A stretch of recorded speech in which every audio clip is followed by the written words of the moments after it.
লিখেছেন পূর্ণেন্দু পত্রিক। আমার সেই গল্পটা এখনো শেষ হয়নি। শোনো, পাহাড়টা আগেই বলেছি ভালোবেসেছিল মেঘকে, আর মেঘ কিভাবে শুকনো খটখটে পাহাড়টাকে বানিয়ে তুলেছিল ২৬ বছরের ছোকরা, সে তো আগেই শুনেছ। সেদিন ছিল পাহাড়টার জন্মদিন। পাহাড় মেঘকে বললে, আজ তুমি লাল শাড়ি পরে আসবে। মেঘ পাহাড়কে বললে, আজ তোমাকে স্নান করিয়ে দেব চন্দন জলে।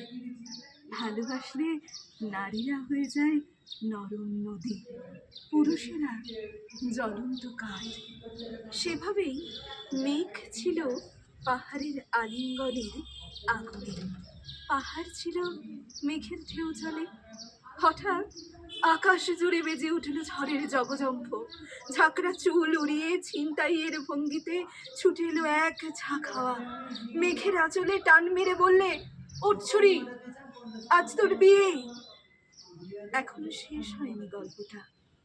বজ্রের সঙ্গে মেঘের বিয়েটা হয়ে গেল ঠিকই, কিন্তু পাহাড়কে সে কোনো দিনও ভুলতে পারল না।